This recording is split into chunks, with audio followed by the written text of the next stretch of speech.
Hi, I'm Leon Gorin, president of PEO Leadership, a peer-to-peer leadership advisory firm. We're an amazing community of CEOs, presidents, and senior executives. Ask yourself, are you learning as fast as the world is changing? It's time for Ontario business leaders to band together for counsel and support. It's time for you to tap into the business wisdom of our peer groups and unlock new ways to grow. I want you to come out of this COVID crisis a better leader and your organization ready for what's next. Take the first step at peo-leadership.com.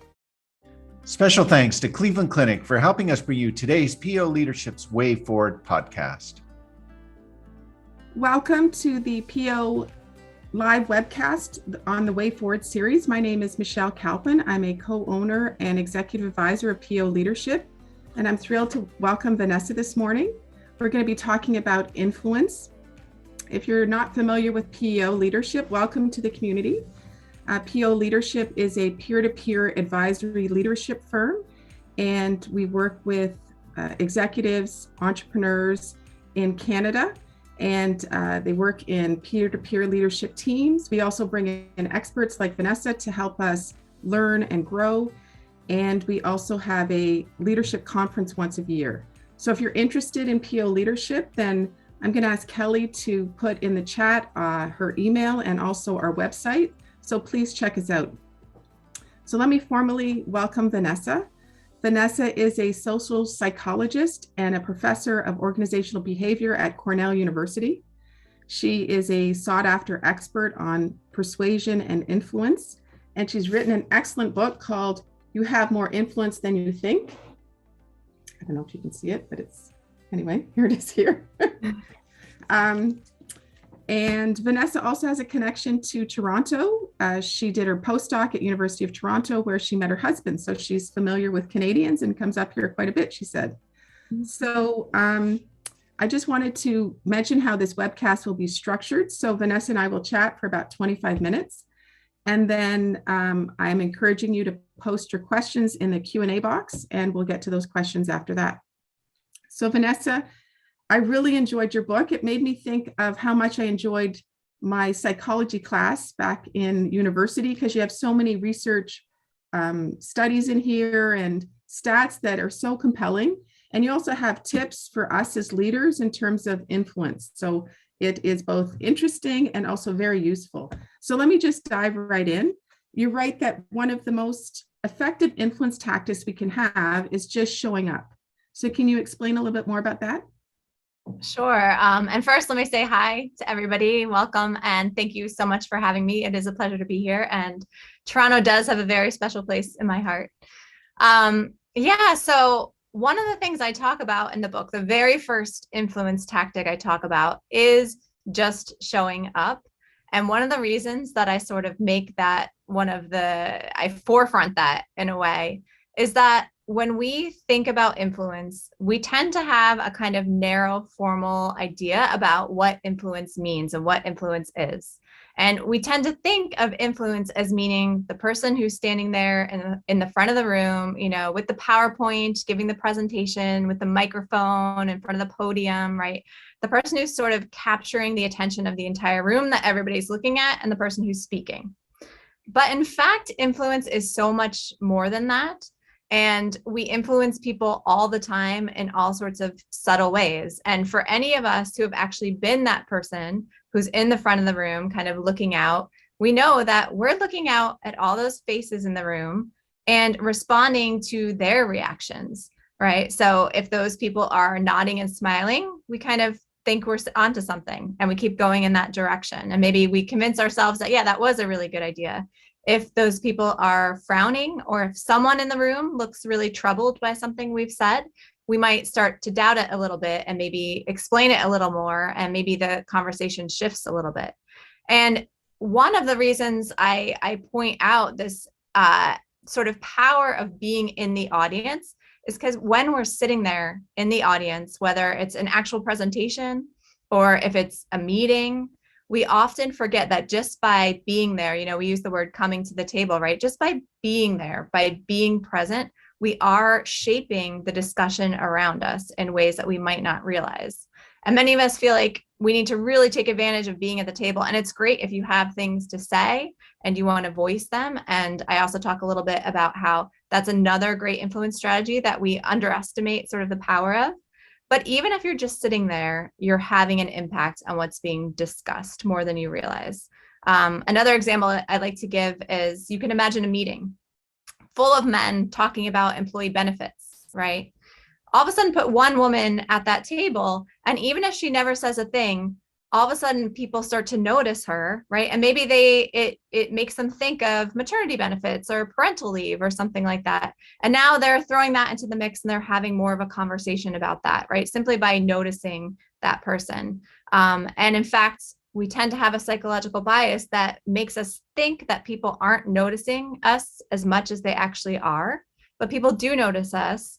They tune their messages to us. That shapes what they think about that message, and it can shape conversations. And that's all from just being there, not saying a word. That's so interesting. I remember you mentioned a research study where you had people speak, and just by saying it, you believe it. I thought that was so. You being in the room and getting the message tailored to you, you actually start to believe what you're saying, even though it's not necessarily originating from you. That's right. So that's a phenomenon called the saying is believing effect. And what we do is we do something called audience tuning when we talk to another person, right? If I think you have a certain opinion on something, I tailor the way I talk about a particular topic to kind of fit your opinion, because I feel like that's going to go better, right? We're going to have a better conversation. You're going to like me more if I just kind of gently tailor what I'm saying to meet your opinion. And then you're happy with that and you smile and you're okay. And that actually makes me feel like what I said made sense. And now that I've said it, you've confirmed it, I start to believe that a little more. And again, that's not from, that person has basically shaped my belief, that person I'm speaking to, without saying a word, but just by being that person I'm speaking to, by being my audience, which is kind of a fascinating effect when you really think about it. Okay, so we need to show up. That's a big thing. Mm-hmm. Can you talk about just the effectiveness of influencing someone? Because I mean, we're all busy, we all email and we try to do things quickly. Now we even text a lot, but the effectiveness of face-to-face versus emailing. Yeah, and so this is something that comes up in a lot of the different types of influence I talk about in the book. So we talked about presence and how people notice you more than you realize in a room. But if you're communicating through email and not in-person meetings, of course, that kind of takes away that form of influence. Other things I talk about is the fact that when we speak up about something, sometimes just making it clear our stance or opinion on something is enough to change, again, the conversation in the room and what people are thinking, even if we don't state it perfectly or, in the most articulate way. I also talk about asking for things and how people are more likely to do things for us than we think. The thing is that all those things are incredibly powerful in person, and they're really diluted over email. And it's something that we tend not to fully appreciate. So we have studies where we've had people ask someone for something, right? Make a request that they'd like someone to do, either over email or in person. We've also done it over Zoom and over the phone. And what we find is that when we're making a request, we're really focused on what we're asking and how likely we think that person is to agree to that thing. Like, is what I'm asking appropriate? Am I asking for too much? Might they disagree with that and say no because I'm just asking for too much? So we're really focused on kind of what we're asking.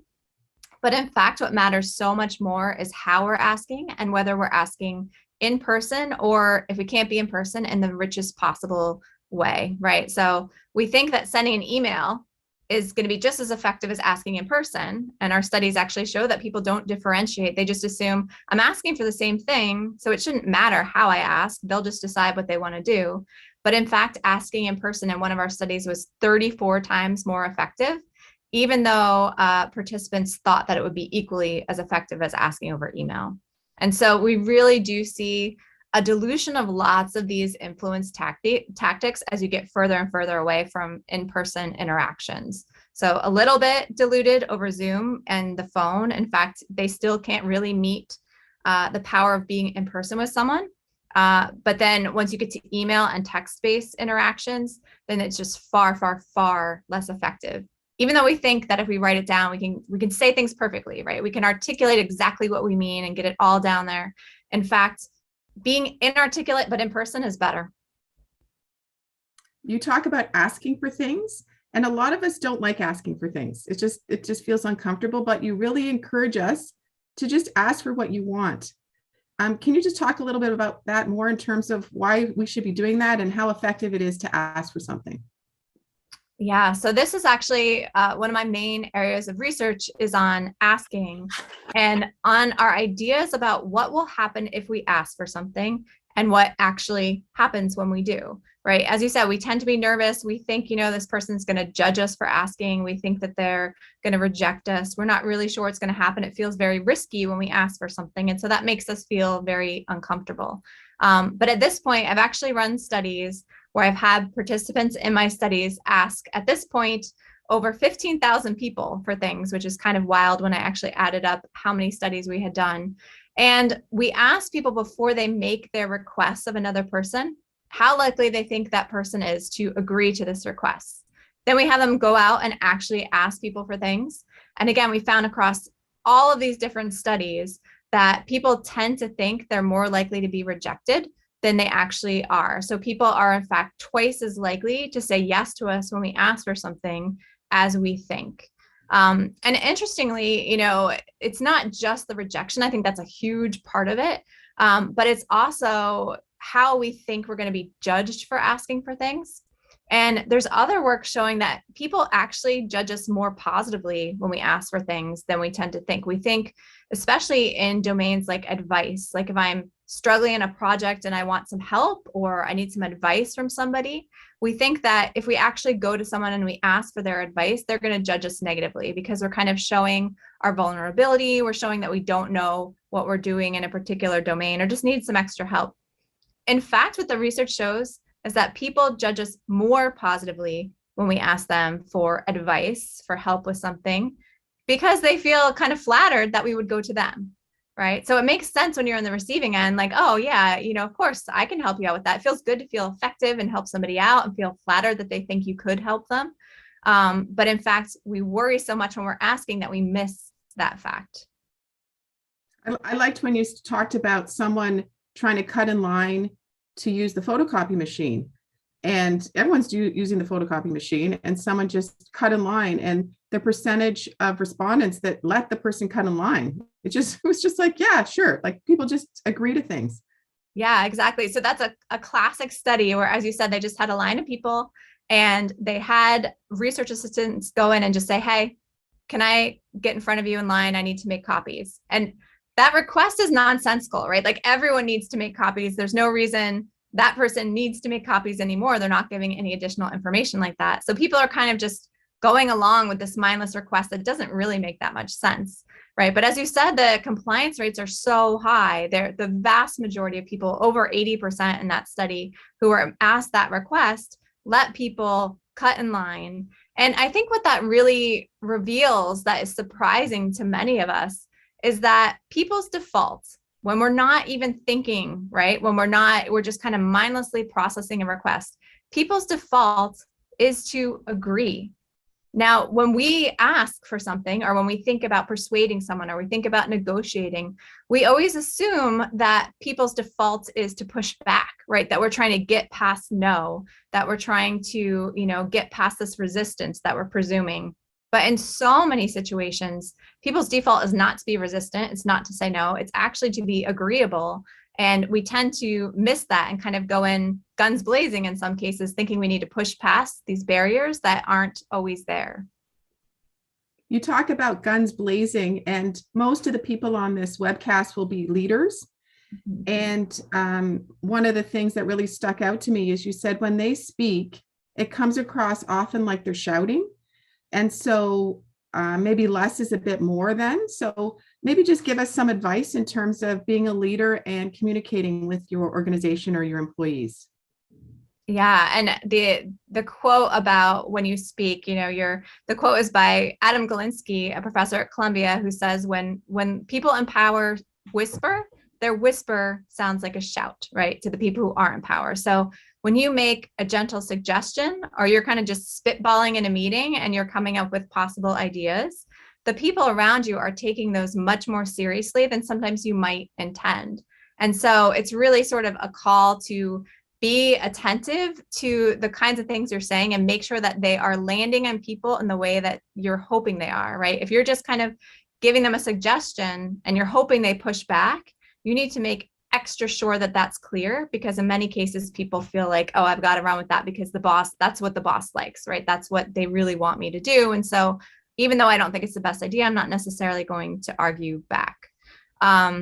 So one of the things I think, especially new leaders, but I think even, people who have been in power for a while or in a leadership position for a while, we tend to think the hard part is getting other people to listen to us and persuading them to do things and getting them to do the things that we want, right? When in fact, being in a leadership position by default means that people are listening to us, right? People pay attention to the people who are in power. They take their words and their, requests really seriously.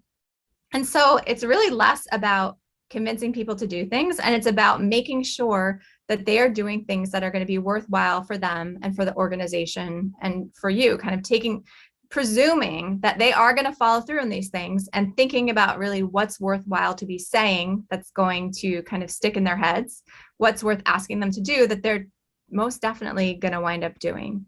And one of the things I talk about in the book is the fact that when you're in a position of power, when you're in a position of leadership, you actually spend less time trying to take the perspectives of the people around you to kind of check in on how they're taking your words, right? When you're in a low power position and you say something, you obsess about it, for hours later, maybe days later, wondering like, oh, did they take it this way? Did they take it that way?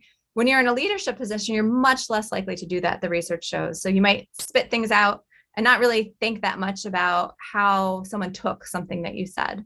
And so another thing is to kind of be aware of that in fact, people may be taking things you say more seriously or, for better and for worse than you might realize. So a compliment from a leader means that much more, right? But so does a little throwaway comment that could be read as, hurtful or sarcastic or something like that. That's very interesting. Can you give us a little bit more about why? Because again, there are leaders on this call. Why are we underestimating our influence? Like, why do they not understand their influence? Yeah. So, and it's interesting because in general, sort of the research shows that most people underestimate their influence in many different situations. And it also suggests that when you're in positions of power leadership, you're not just doing it, but you're doing it even more. And it's kind of surprising because you would think that if you're in a leadership position, you'd be really aware of the influence that you have. But in fact, as we were talking about, one of the reasons we don't take the perspectives of people that much is that we don't really need to as much when you're in a leadership position. So when you're in a position of power, you're not trying to figure out what's going on in the heads of the people around you so that they can, help link you to resources, but because you are the one who's in charge of the resources, right? There's just no real need for you to be constantly monitoring what you say so that you're not sort of, for lack of a better word, like pissing off the powerful people because you are the powerful person, right? So it's just not a necessity to constantly have to check in. And so you have to kind of make yourself check in because you don't need to, it's not automatic. Another thing is that when you're in a position of power or leadership, you feel more free to say no to things yourself. So people in positions of power don't usually question as much the things that they are allowed to do or, what people want them to do. They're more likely to make decisions and say no more freely. If something is ambiguous, they're not sure if they should do it. They just do it because they think that's the right thing to do. So in a classic study, there was this really annoying fan blowing on participants in a study, but some participants had been primed to feel like they were in a powerful leadership position and others had not. And so the ones who hadn't been primed to think that I'm in a position of power, they weren't sure if they could move the fan. It was really annoying, but they just kind of sat there in discomfort, right? The powerful people, the people who are primed to feel like they were the leader, just move the fan, right? They're just like, and these are randomly assigned people, right? So it just comes with this kind of sense of leadership and power. And The problem with that, though, is that if you feel like, well, you can just fix things in your, vicinity, you just say no if you don't want to do something, you often forget that other people don't feel the same way. And so if you ask someone to do something, you may think like, if you disagree with what I'm asking, just tell me, right? If you don't want to do that or feel uncomfortable, just say no. But in fact, we forget when we're not kind of constrained in the same way as other people, that other people with less power don't always feel comfortable speaking up against us. Makes sense. Your perspective is skewed and you feel everyone is like you, but that's not the case. That makes a lot of sense. Another thing that I think is really important these days is the concept of conveying gratitude and complimenting each other, and that we don't do this near enough, and it really makes a big difference in people's lives. Can you talk a little bit about that? Sure. And it's true. This is much more important, again, than we tend to give it credit. I think we're seeing this too, even with the Great Resignation, right? That lots of people, we thought lots of people were leaving because all of a sudden, all these places were offering potentially more money and more promotions and things like that. But it turns out that a lot of people were leaving workplace cultures that felt toxic to them, workplace cultures where they felt like they weren't being appreciated, right? And there's work showing that simple compliments, showing your employees that you appreciate them, complimenting them when they do a good job, expressing gratitude for all the hard work they do.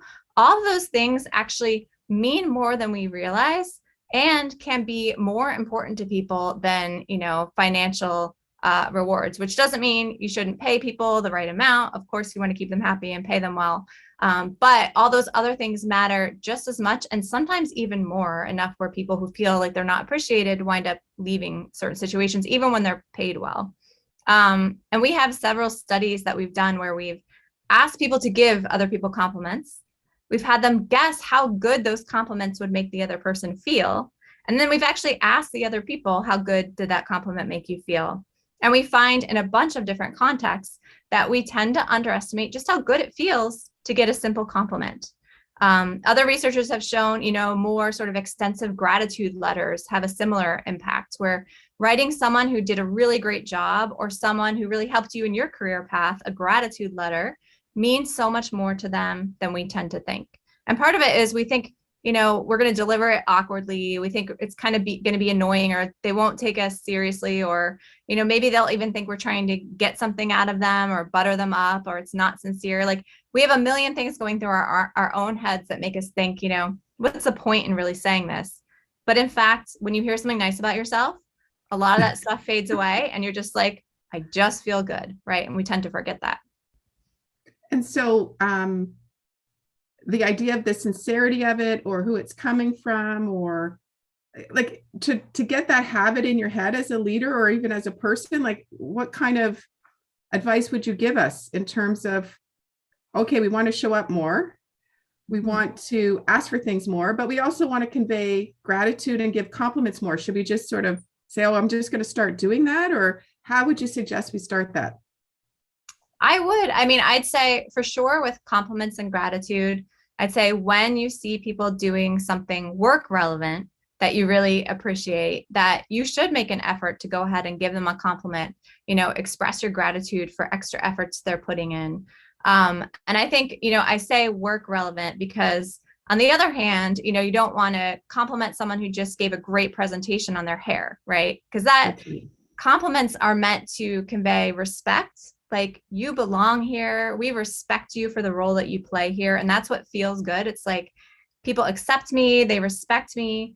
And complimenting someone on something that's not role consistent, that's just about like the way they look, for example, can actually convey the opposite. It can convey a sense of disrespect. So you want to make sure that the compliments are appropriate for the context. Now, that doesn't mean that you can't ever compliment someone on their looks. Like, especially equal colleagues will often, say like, hey, I love your outfit, etc. And that can also feel good. But especially when you're in a position of leadership or power, you really want to focus more on work relevant kinds of things that convey respect for your employees, right? But yeah, I'd say definitely in the positive domain, more compliments, more gratitude. In the asking domain, interestingly, I think there's kind of two takeaways. So one of the big things we find is that people are more likely to agree to do things for us than we realize. But in many cases, that's because they find it really hard to say no. And so sometimes that means people are agreeing to things that, which make them take on too much work in certain domains, which might make them agree to things that they actually feel uncomfortable with, that they think are the wrong course of action, or even think, in the extremes, in some cases we've seen, they think might be kind of a borderline unethical, right? And they won't push back necessarily. So I think it's being aware of why people are more likely to say yes than we think, that in fact, pushback is usually less than we expect. And that can be a good thing in lots of reasons. And it can mean that we don't have to push so hard in a lot of situations.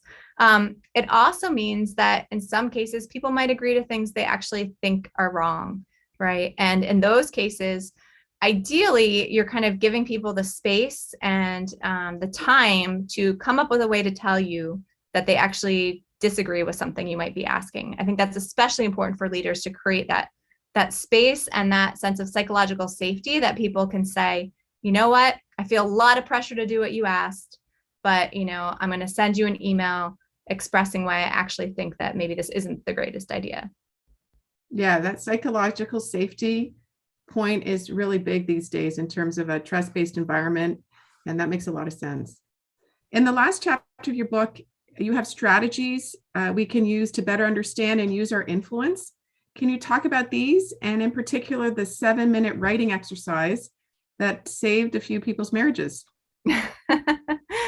Definitely. So one of the reasons that we tend to underestimate our influence is totally by design of just our physiology, right? When we look out at the world, we're looking out at the world through our own two eyeballs, right? And so we see everyone else in the world. We see how they're behaving, that's interacting and affecting one another. We see the things they're doing that's affecting us, right? And so we see this scene of influence, but the thing that's missing just by design, right, is ourselves. We don't see ourselves in that same picture. And so for that reason, we don't see the things that we are doing, that we're putting out there, that people are responding to, right? So we tend to see all the action out here, assume the reason that person is behaving in this weird way is because something about them, because I only see them, right? As opposed to maybe something weird I said or something strange I'm doing that they're responding to. And so one of the sort of takeaways from that I've recommended to try to intervene and try to get out of your own head, it's kind of a first step of being more aware of your influence, is little writing exercises where you actually visualize or write about a scenario where you are seeing yourself and other people behaving from a third party perspective, from a fly in the wall. Maybe some people describe it as like watching yourself on a TV show, something that gets you out of your own head so you see yourself essentially. And this comes from a number of different research areas, one of which is described in a book called Chatter, which is great, by my graduate school friend, Ethan Cross, but also one that was done by Eli Finkel, who works with couples. And what he did is he had newlywed couples do this writing exercise, and he was trying to combat what happens with newlyweds, where they start out with a certain marital satisfaction, and then of course it declines over the first and second year, right? And it's just a natural kind of part of you get married, you get kind of off that newlywed high, starts going down. But he wanted to see if there was a way to fix that and to actually keep their marital satisfaction at the level it started. And so he had them do this really simple exercise. It was 3 times in a year, basically, they would write for 7 minutes about an argument that they had had with their spouse from a third party perspective. So they would just write in a journal, right? Again, just 3 times a year. So a total of 21 minutes in a whole year. And they would write about, all the different things that a friend of theirs, if they were watching the argument, would notice. And so because they were writing from this third party perspective, they were able to kind of step out of their own heads, regulate their emotions a little bit better in that situation, and also recognize the things that they were doing, right, that maybe their spouse had been responding to and the ways they were contributing to this dynamic. And he found that this simple writing exercise actually did have the effects they had hoped, where it maintained marital satisfaction for the first 2 years after getting married, whereas the people who didn't do this, their marital satisfaction dropped, as is typically found.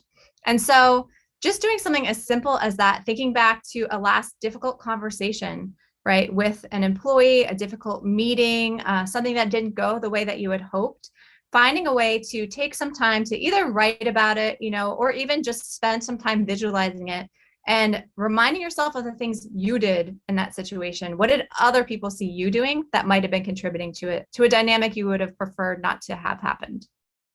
So taking a neutral third-party perspective on yourself helps you understand your piece in the dynamic.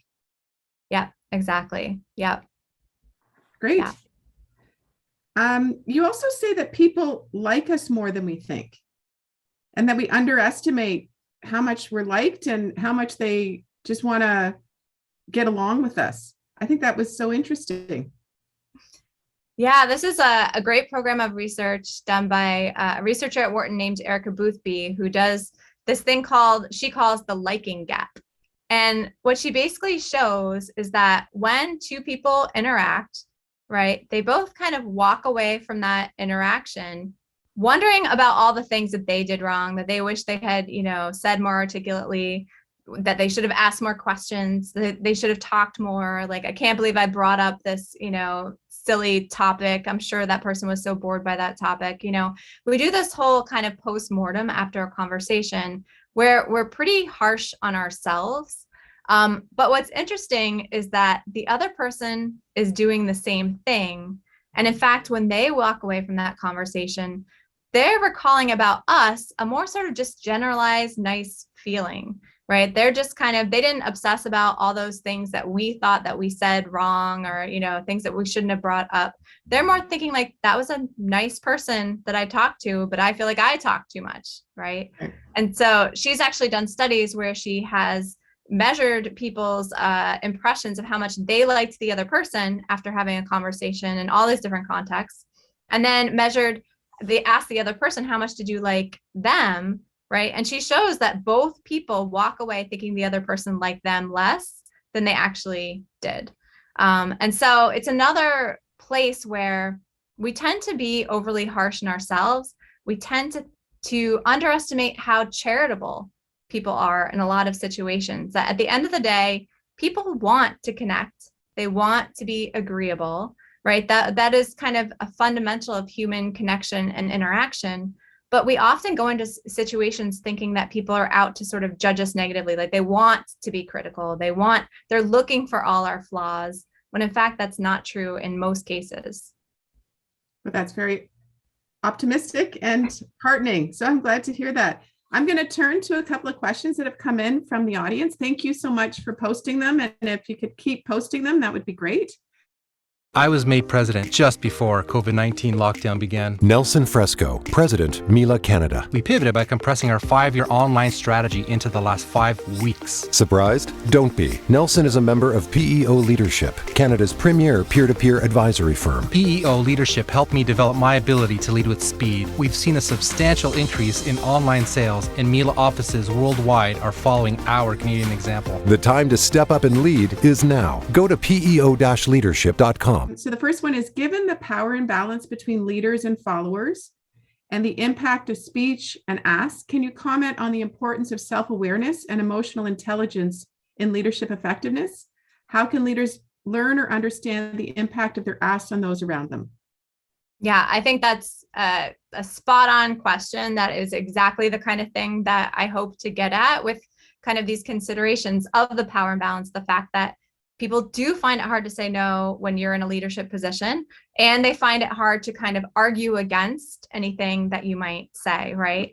And so one of the other strategies I talk about in the book is this strategy of getting perspective instead of taking perspective. And so I mentioned first, a little while ago, that people in leadership positions are less likely to sort of spontaneously try to take the perspectives of their colleagues, in particular their lower power colleagues, right? And the thing is that it's great to suggest that you take people's perspectives more and try to understand how your words might be coming across to them. And a lot of people have recommended that. I mean, even Dale Carnegie in How to Win Friends and Influence People says, like, one of the ways to influence people is to take their perspective. But there's a problem with perspective taking that a lot of people don't talk about, which is that when you try to take someone's perspective, right? You never actually leave your own head. It's like an exercise in your own head of trying to figure out what someone else is thinking or how someone else might be reacting to something you said. If you had a certain intention in mind when you said something, right, you're going to assume that intention came across more than it may have, right? You're going to kind of give yourself the benefit of the doubt and assume they knew what you really meant, right? If you, for example, had a different experience in a certain domain, right, than somebody else, you might think that person is reacting to a situation that they might be struggling with in a similar way that you did, right? When in fact, they may have a very different experience. So some research shows, for example, that people who have been through a divorce kind of project their experience of that divorce onto other people's experiences of divorce. And so they kind of think they know how that other person feels, even if they're having a very different kind of experience.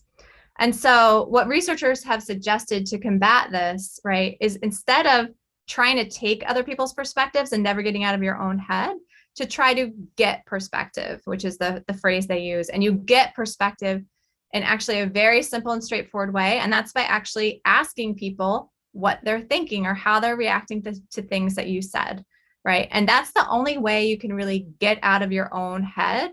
As much as you want to try to understand other people's perspectives, until you get someone else outside of your head to say, this is how I felt when you said that, right? This is how I interpreted this.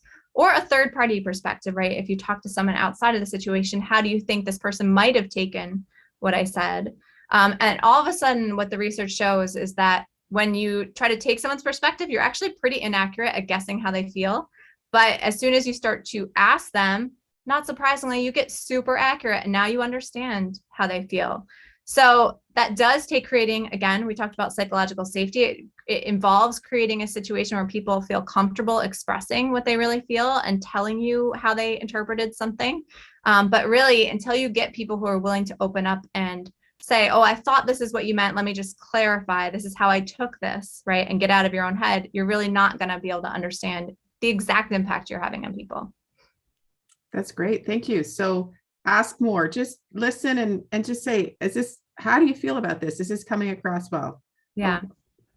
Yeah. I think this is a really good question about remote work. You're talking about being in person but we're hybrid a lot of the time. So how do you have this influence when you're not in person and we're remotely working? Yeah. And this is, I'll say there is an unfortunate side of remote and hybrid work, which is that you do lose a certain amount of influence. Like there's just a lot of research showing that being in person really does have more of an impact. And that especially in hybrid environments, the people who are not in person can kind of get left behind if you don't actively try to manage that and make sure that they continue to have influence. So there's a few suggestions in terms of continuing to have influence in hybrid or in remote kinds of contexts. So one is not to let go of the kind of informal interactions where you just talk about stuff, not in an actual meeting that we get when we're in person, right? The coffee dates, the drinks, the cocktail hours. It can be hard. It doesn't feel the same when we try to do it over Zoom, for example, but it really does mean so much to maintain that kind of connection. And it changes the dynamics of when you actually get in that meeting and you're talking about work, right? If you have this other context of a person, you know them outside of work, it kind of changes the whole dynamic and the way people are willing to talk and how much you hear that person, right? Because now you know so much more richness about them. So I'd say definitely trying to maintain the socializing as much as possible. One suggestion I make too is that, so many of us have Zoom fatigue at this point, and it can feel like just another meeting if you're on Zoom. Phone calls are a very underrated but really useful way to have these kinds of catch-up meetings.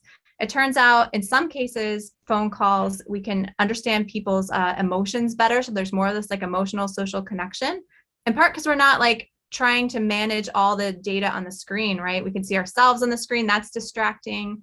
There's all sorts of other things going on in a video call. But a phone call can actually feel more relaxed and more intimate and can actually sometimes have a better conversation that way, kind of offline. The other thing is to try to make sure, especially in hybrid environments, but I'd say in any that like everyone's having a chance to speak up in these kinds of Zoom meetings. Especially with the kind of glitchiness of some of the technology, right? It's hard to jump in. You can't just have this open conversation where people's voices are jumping in and you're getting all these different opinions, right? Because you cut people off, all of a sudden you can't hear one person, there's all these awkward, oh, go ahead, were you speaking? So as much as you can sort of manage giving each person time to speak, right? And over Zoom, unfortunately, to some extent, but it's just worth being aware, what you actually say is more important than in like an in-person context where you can kind of come up with a word salad and basically get your point across, and people are much more charitable. Over Zoom, it's like, I only hear your voice. I don't see any nonverbals of the room, like nodding along to you or anything. Like I'm just listening to what you have to say, really. And so you do have to focus more on what you actually say and making a cohesive point that you don't just, jump in with like a little comment. So those are some suggestions for kind of managing that dynamic. Thank you. Very helpful, because I think we're going to be in that dynamic for a little bit of time, unfortunately. Yeah. I think this is a really interesting question. How do you keep people focused on what you were saying without their attention wandering off? I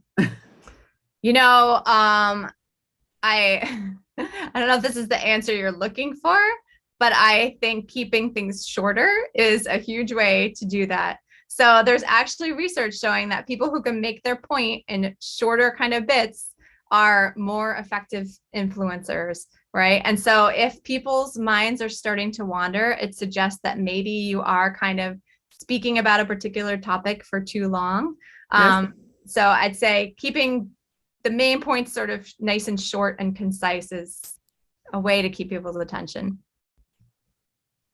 I actually had a question because you mentioned fear of embarrassment as humans, and we haven't had a question yet. And I think diversity, equity, and inclusion are very important for everybody, particularly leaders these days. And fear of embarrassment is holding us back in that regard. Can you just talk a little bit more about that, just to bring it to our attention so that we understand that? Because we need to speak out, but we have fear of being embarrassed. Yeah, and I like to kind of start with a quick anecdote, because I think that people tend to assume embarrassment is this kind of trivial emotion, that how could that really play a role in equity? Like, how could you ever put embarrassment over, someone making a racist comment or something? And it feels like very trivial and hard to believe. But one of the examples I love to give is people who are choking at the dinner table, right? People's immediate response when they're choking at the dinner table is to stand up and what? Leave, right? They exit the situation because they feel so embarrassed to be going to in this like uncontrollable, embarrassing situation in front of a group of people. And so when most people wind up dying of choking, it's because they're alone and they've left any people who could actually help them. So it tends to be a very common response, is to put embarrassment over literally a life or death kind of situation. And so it just shows you how powerful of an emotion embarrassment can be.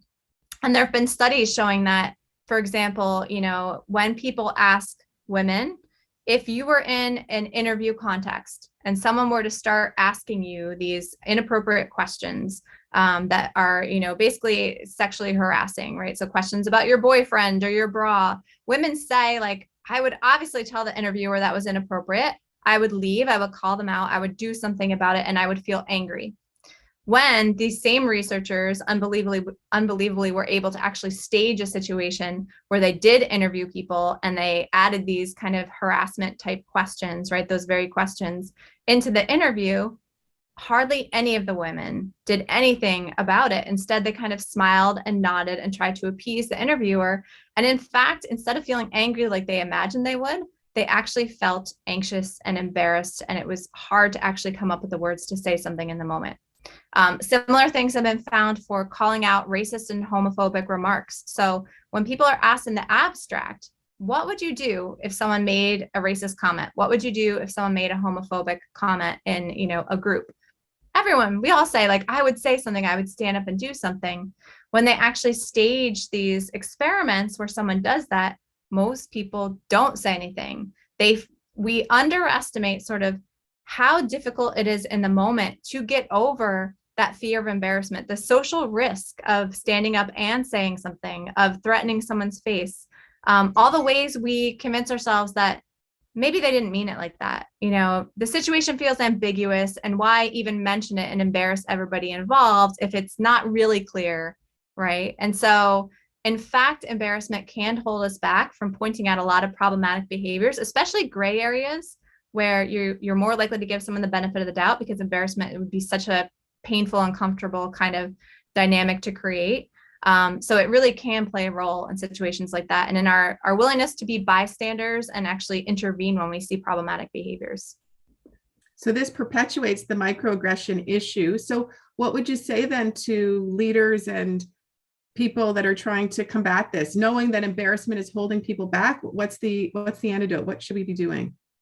Yeah, so, one of the things that's been really effective in combating things like sexual harassment and problematic behavior, other types of problematic behaviors in an organizational culture, is actually bystander intervention training, like basically teaching people how to deal with that feeling in the moment and all those feelings that are going to come up where you convince yourself, maybe they didn't mean it this way, giving people scripts to use to be able to actually stand up and say something.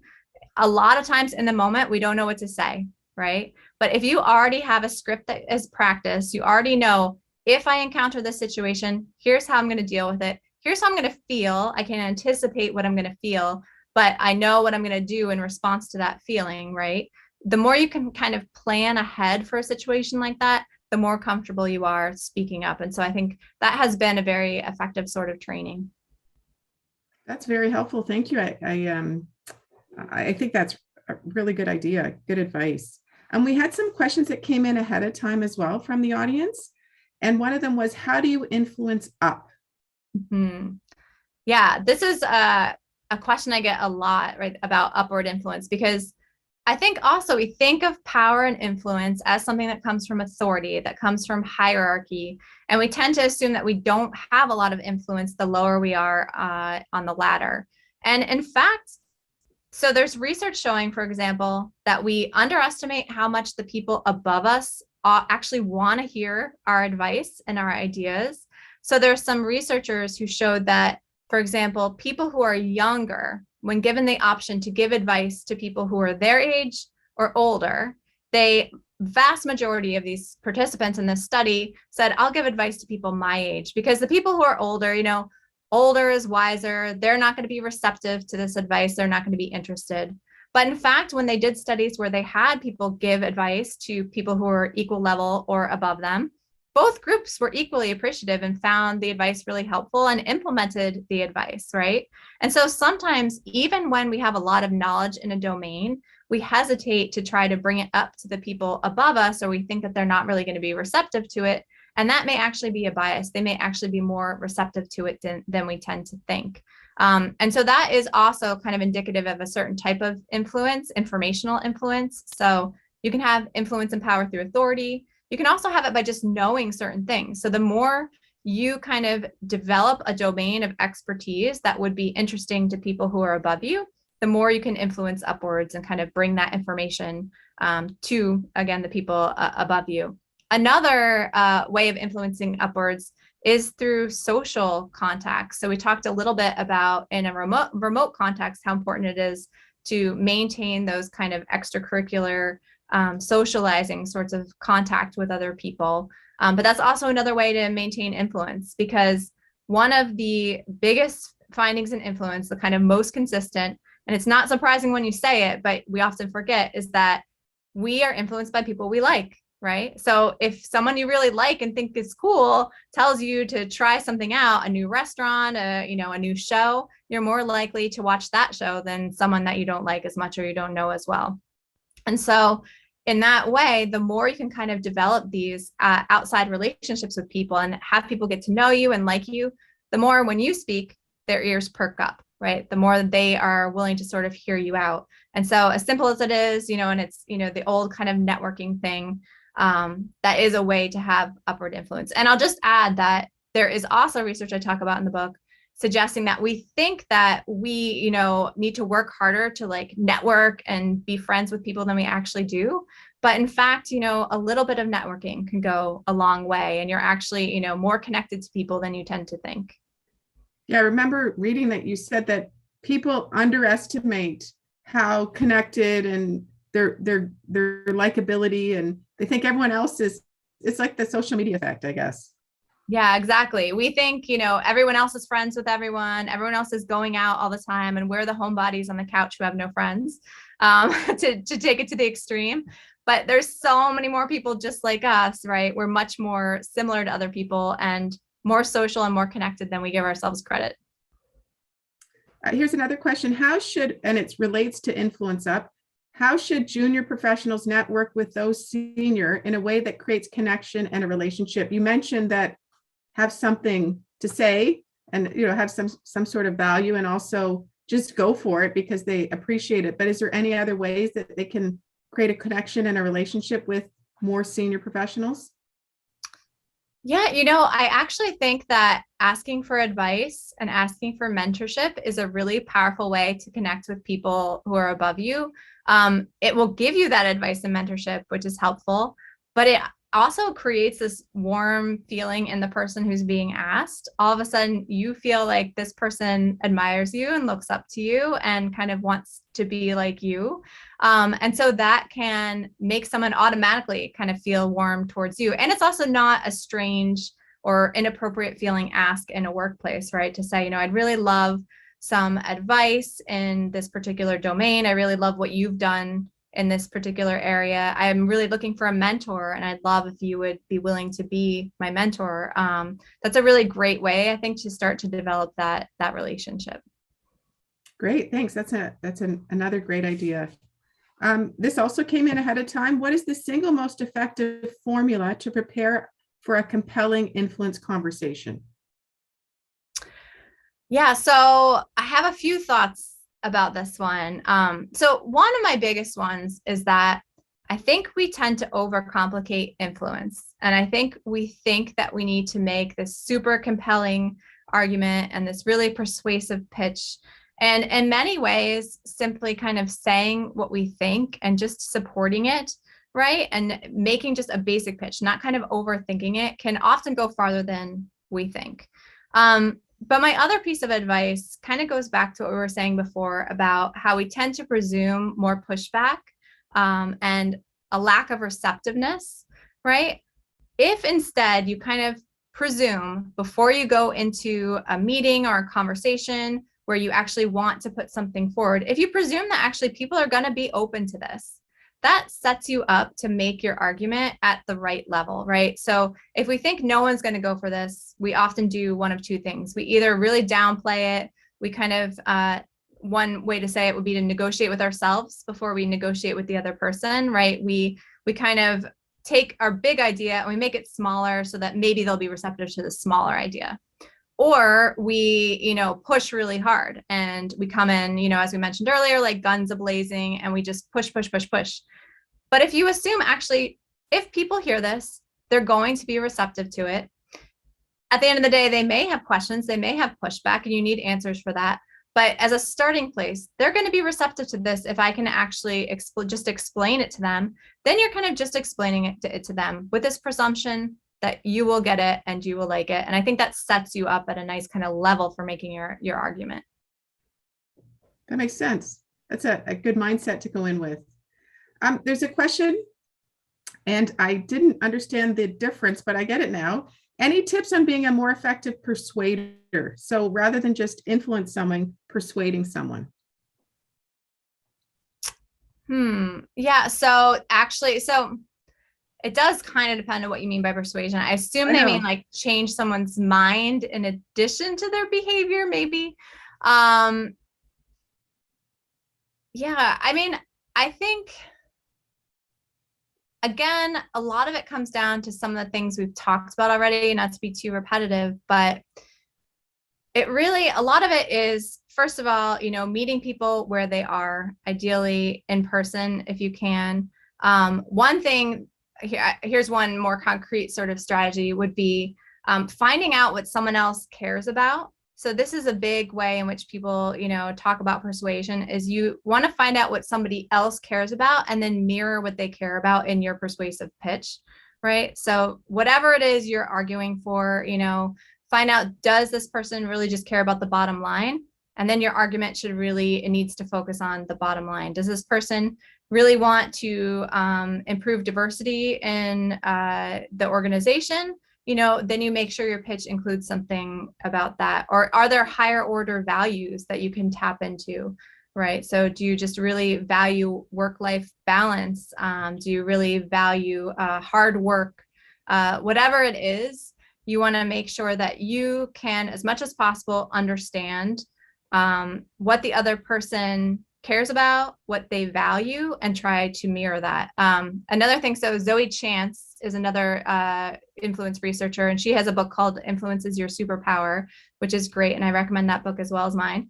And she has a question that you can ask people, which is basically like, what would it take to get you to do this thing?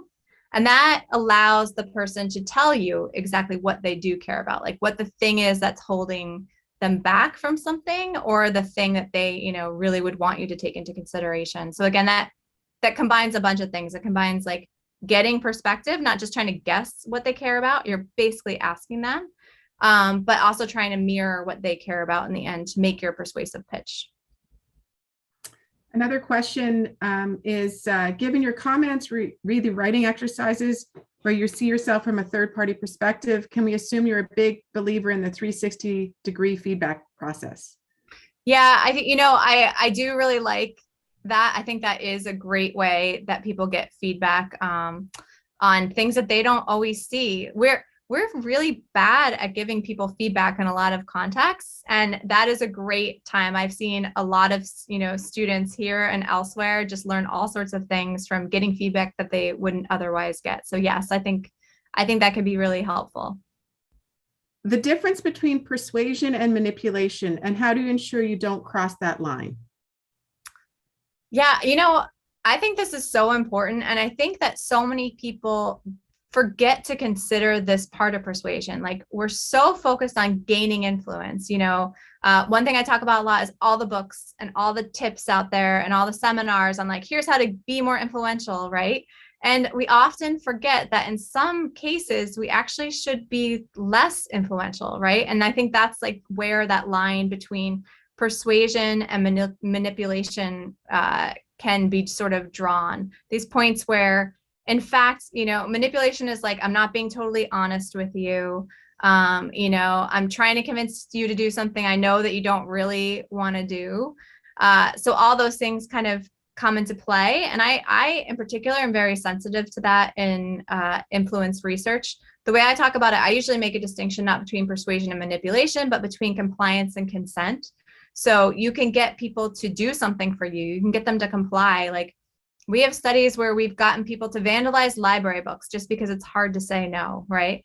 But they didn't want to do it, and they felt bad afterwards. And that can affect their trust in you, right? If you're a boss or a colleague, it can have all sorts of negative consequences.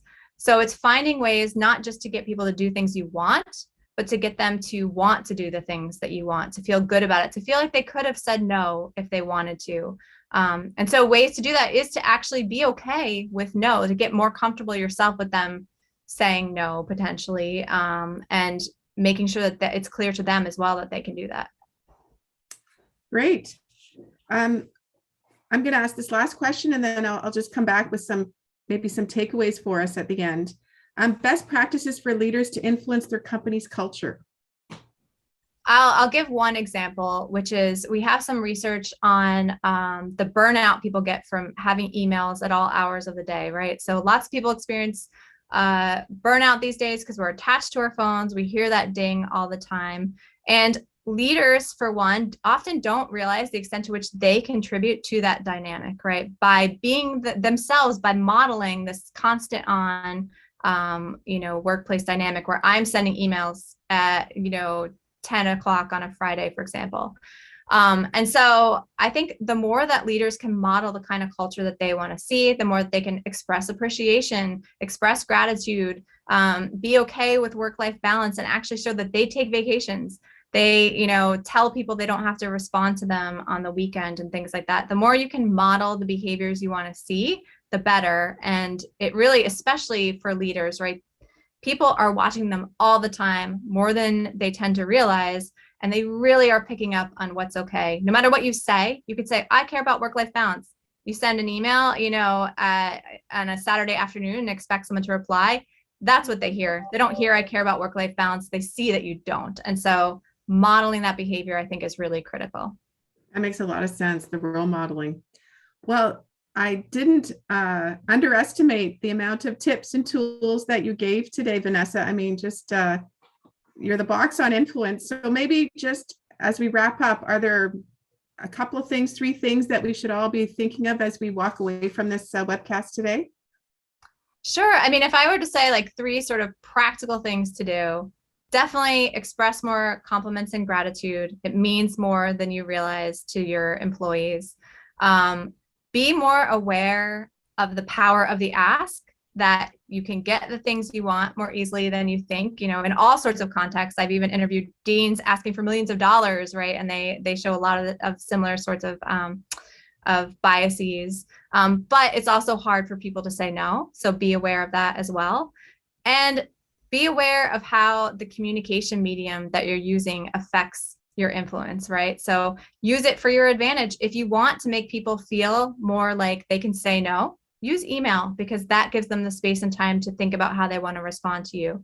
If you really want to kind of get what you need right in that moment, do it face to face, right? But kind of modulate how you want to influence someone using the medium now. Now that we have access to all these different media and everyone's so comfortable with it, I think that opens up a lot of ways to use it in ways that will make us better influencers and free up people to say no if they want to. Well, that's great. Thank you so much for your time, Vanessa. We really appreciated it. And it was fantastic. So hope everyone has a great day. And as I said, if you're interested in PO leadership, please check us out. Bye, everyone. Founded in 1921, Cleveland Clinic is one of the largest and most respected academic medical centers in the world. With a guiding principle of patients first, our global network of caregivers help millions of patients each year. That's peace of mind you just can't get anywhere else. At Cleveland Clinic Canada, we help Canadians live healthier, more active lives. We help companies protect the health of their employees and their overall organizations by providing innovative employee health benefits. Whether that means comprehensive medical assessments, access to virtual care, or strategic advice to support a healthy and high-performing workforce, we can help. With 2 locations in Toronto and a variety of virtual services, we help patients across Canada. Welcome to Cleveland Clinic Canada. Welcome to world-class care.